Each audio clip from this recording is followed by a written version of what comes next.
time to recognize that they are not being represented or served by this political system, the system of Tweedledee and Tweedledummer, that is the wholly created subsidiary of the corporate financial establishment. The unprincipled, and as it turns out, not so smart corporate financial establishment. We must try to get them to understand the delegitimization of the federal government. Delegitimate, invalid, without moral authority. Not something that you'd want to pledge allegiance to. Amen. And certainly not something you'd pledge allegiance to as indivisible. And I'm not talking about Bush and Cheney. Not just that. Though their 8-year record of illegality, deception, is a long and squalid record they've given us. And I'm talking about the corruption shot through the entire system. This administration at all levels, but previous administrations as well. The usurpation of power by a few, guided by those financial people we once called financial wizards, but now we see that there is nothing there behind the curtain.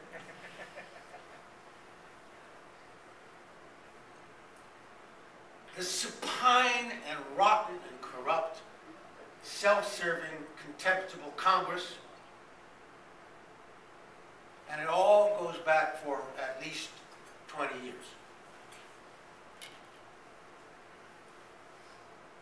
Thomas and I have had disagreements over the years, having to do with the emphasis of a secession movement is where the emphasis should be placed when you try to win over the people in your community, in your state. I've always thought that the major concentration ought to be on what I've called the pulls. The many opportunities and freedoms that would come with an independent state.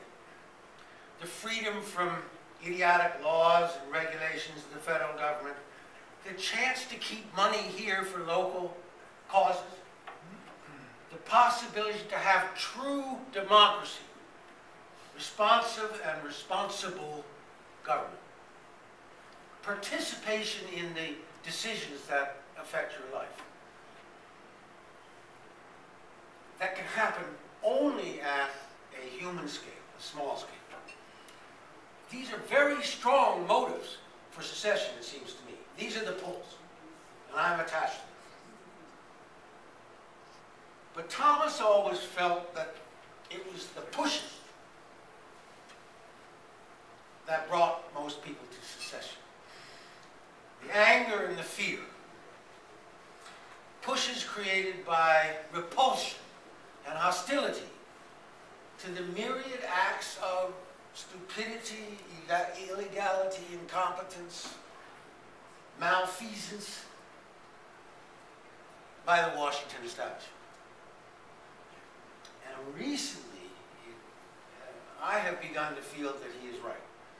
That this is what we should emphasize at this moment. He spent 10 days in my house. I really worked on it. Yeah. Recount the ways. Or some. 2 foolish wars fought foolishly and at stupendous and seriously debilitating financial costs, which in themselves continued a tradition of militarization of this nation under the control of a military-industrial academic complex that began in 1941 and has not ceased since then. All of the wars that we fought, the 20 wars that we have fought since then, have been in service to that complex. The creation of a $10 trillion debt and a $66 trillion financial hole with Social Security and the like, that puts each household in America in hock for some $450,000 each household.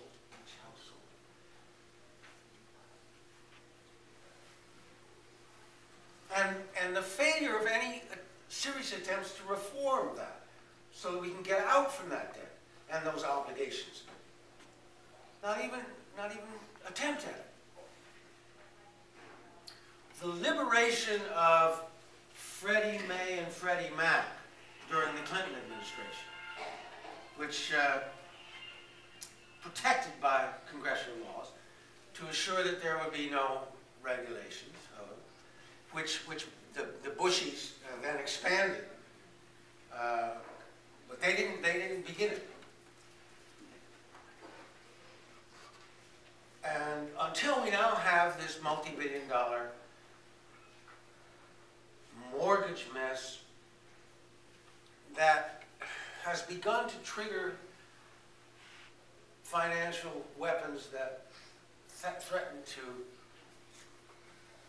create worldwide depression. Not as easy to get out of as the last one. There's the $1 trillion bailout to firms favored by Goldman Sachs, such as AIG. Now, I want to tell you about this. I just recently read it. AIG, when they got what has now become $150 billion, as soon as they got it, their officers continued to spend so lavishly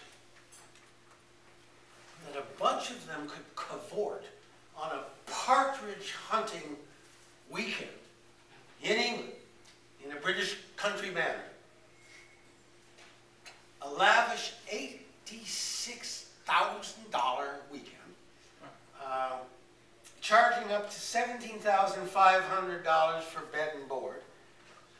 They spent another $17,500 on a jet to get them there and back, as the recipients of our $150 billion. A government creation of an unregulated financial system that was allowed to invent something called credit default swaps, which Ian referred to last night. Nobody really knows what they are. But that's because nobody was paying attention except the computers that were able to devise it. They invented a system whose total market of $55 trillion worldwide is more than the gross domestic product of all the nations on earth combined. What can you make of that madness? How can you have a system that is worth more than the gross domestic product of the nations that are creating it? Where is that wealth located? Cyberspace?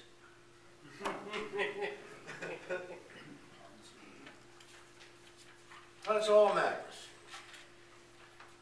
And those ought to be pushed.